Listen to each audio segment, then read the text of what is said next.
Hey guys, somebody at some point has to save the day. Sylvester Stallone does that in many of his characters, but his most famous character, maybe, next to Rocky, Rambo. Rambo First Blood Part 2 is what we're discussing today. Retro Movie Palace, I'm your host Gert. 10 facts about Rambo First Blood Part 2. Rambo First Blood Part 2 is a 1985 action film starring Sylvester Stallone as Vietnam War veteran John Rambo, who is released from prison to help document the existence of missing POWs in Vietnam. Despite being ordered not to rescue any, Rambo defies orders and relies on his combat skills to save the POWs. The movie, inspired by the Vietnam War POW MIA issue, was a major blockbuster, earning around $150 million in the United States alone. It was the second highest grossing film domestically and the third worldwide in 1985. Here are 10 facts about Rambo First Blood Part 2. Number 1. Real-life inspiration for Rambo. Surprisingly, the plot of Rambo First Blood Part 2 closely mirrors a true event from the 1980s. During this time, U.S. commandos were gearing up for a mission to rescue suspected prisoners of war held in Southeast Asia. However, the situation took an unexpected turn when Vietnam veteran Colonel Bo Gritz decided to plan his solo rescue raid. As investigations unfolded, it was suggested that the entire operation might have been a ploy to defraud families of missing service personnel. This revelation came despite the staggering fact that around 2,500 Vietnam veterans were still unaccounted for at the time of the film's production. Number 2.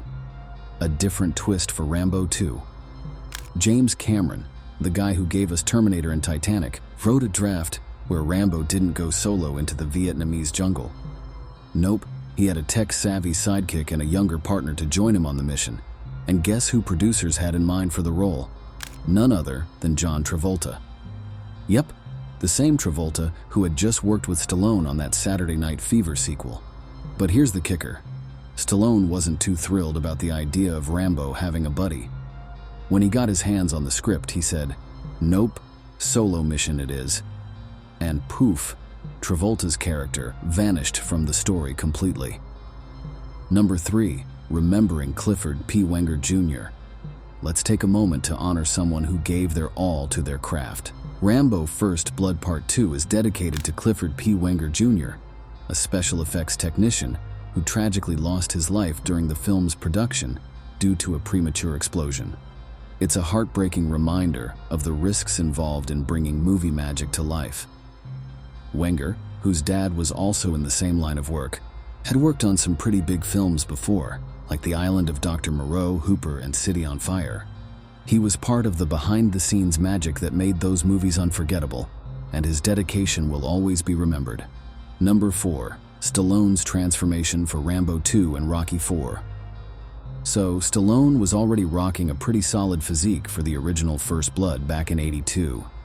But get this, for the sequel, he kicked things up a notch.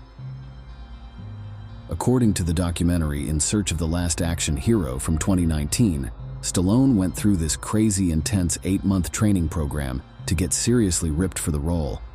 I'm talking about torturous workouts and learning all sorts of survival combat and archery skills. The guy was on a mission, and get this, he didn't stop there. Stallone took that chiseled physique straight into his next big flick, Rocky 4, and we all know how huge that movie was. Stallone wasn't just an action hero on screen, he was living it off-screen too, pushing himself to the limit for those iconic roles. Number 5. How Rambo 2 became a reality. Despite a rough start. Let me tell you a story about how the Rambo sequel almost didn't happen.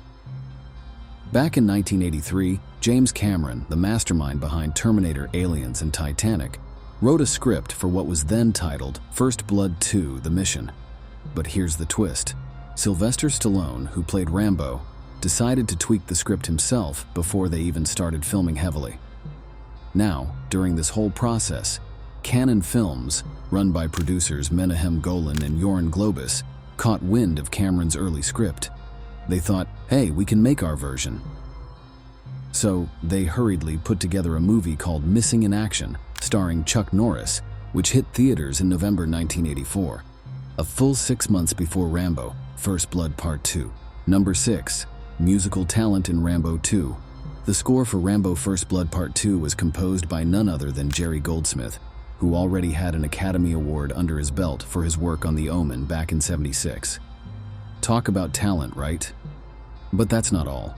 The main song in the film, Peace in Our Life, was sung by none other than Sylvester Stallone's brother, Frank Stallone. Yep, the same guy who also belted out tracks for the Rocky and Rocky II soundtracks.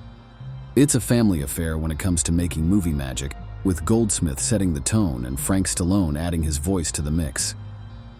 Number 7. Editing emotions. Let's talk about a scene that didn't quite hit the mark at first.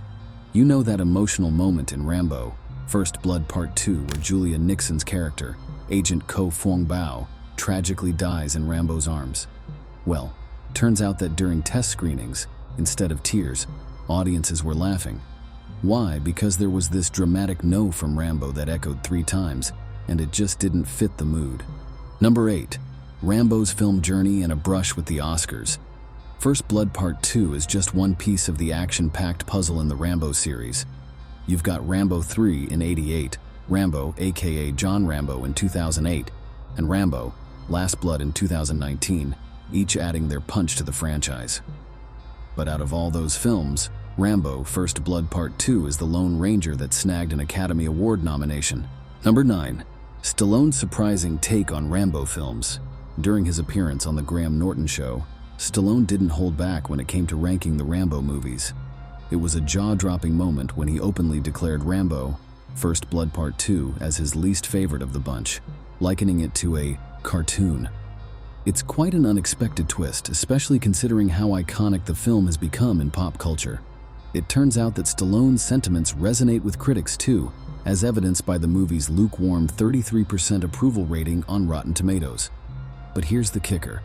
Stallone's frank assessment isn't just confined to one installment.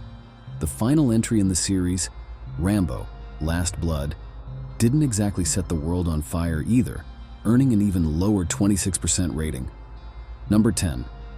Behind-the-scenes drama with Stallone and Cove. You've got Martin Kove, famous for his role as Sensei John Kreese in the Karate Kid Cobra Kai series, playing alongside Stallone as Erickson, another US soldier who clashes with Rambo. But here's a wild story. During filming in Acapulco, Mexico, Cove found himself in a sticky situation with Stallone. So Stallone's mega fame meant he was swatting away dance offers left and right at a disco, until one guy got ticked off and confronted him, asking if he was too good for his girl. Things escalated fast. Punches started flying, and Stallone's bodyguards had to swoop in and literally carry him out on their shoulders to defuse the situation. Considering Stallone's physical transformation for the role of Rambo and the impact of the film's soundtrack, how do these elements enhance the overall viewing experience and contribute to the enduring popularity of the Rambo franchise? Let us know in the comments below. Thanks for tuning in to today's video. If you enjoyed what you saw, don't forget to hit the like button and ring the notification bell so you never miss our upcoming videos. Your support means a lot to us. Take care until the next one, and feel free to drop a comment sharing your thoughts. See you soon.